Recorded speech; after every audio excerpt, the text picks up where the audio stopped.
1 सितंबर 1939 वो दिन था जब पोलैंड की धरती पर इतिहास के सबसे भयानक युद्ध की शुरुआत हुई। इस दिन हिटलर की नाजी सेना ने पोलैंड पर हमला कर दिया।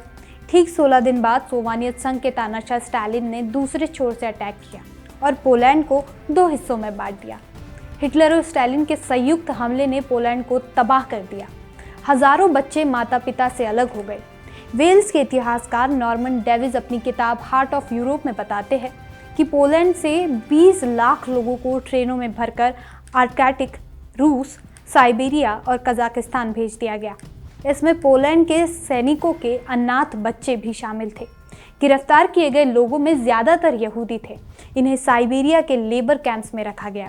साइबेरिया के कैंप से 1460 किलोमीटर दूर भारत में इन बंधकों को नया घर मिलने वाला था। आइए बताते हैं कि कैसे इन लोगों ने भारत तक का रास्ता तय किया, कैसे गुजरात के एक राजा अनाथ बच्चों के लिए उनका परिवार और उनके पिता बन गए। 2 साल तक एक देश से दूसरे देश की यात्रा के दौरान जिंदगी और मौत के बीच जूझ रहे इन बच्चों की हालत बेहद खराब थी। भूखमरी की वजह से कुपोषण का शिकार ये बच्चे देखने में कंकाल जैसे दिखते थे। इस बीच तेहरान से 2800 किलोमीटर दूर बॉम्बे में मौजूद पोलैंड के कॉन्सुलेट ऑफिस से यहूदी शरणार्थियों की मदद करने का फैसला लिया गया।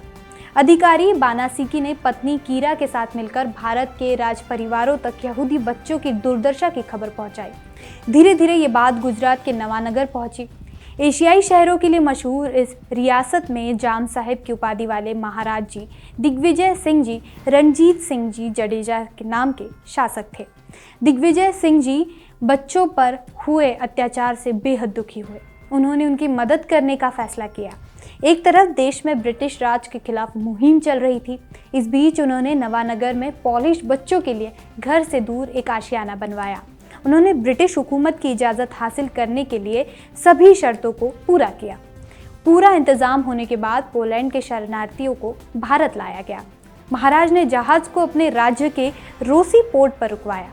यहाँ एक रात के भीतर तट के पास मौजूद बालाचड़ी शहर में रेस्क्यू कैंप लगाए गए, जहां 2 से 17 साल की उम्र वाले 500 अनाथ बच्चों को पनाह दी। अनाथ बच्चों के लिए डॉर्मेट्रीज बनाई गई, जहां बिस्तर से लेकर ज़रूरत का सामान और कपड़े मौजूद थे। बच्चों के स्वागत में महाराज दिग्विजय सिंह जी ने खास भोज का आयोजन करवाया। उन्होंने कहा, अब आप अनाथ नहीं हैं, आप नवानगर का हिस्सा है। आपके परिजन भले ही ना हो, अब से मैं आपका पिता हूँ। जिसके बाद 1945 में आखिरकार दूसरे विश्व युद्ध का अंत हुआ और पोलैंड आज़ाद हो गया। साल 1948 तक ज़्यादातर पॉलिश नागरिक देश लौट गए। उन्होंने साथ मिलकर association of Poles in India 1942-1948 नाम का एक संगठन भी बनाया। वे खुद को सर्वाइवर्स ऑफ बालाचड़ी कहने लगे। पोलैंड के नागरिकों के लौटने के करीब 18 साल बाद नवानगर के जाम साहिब का निधन हो गया। इसके बाद उन्हें पोलैंड के सर्वोच्च नागरिक सम्मान commanders cross of the order of the merit से नवाजा गया।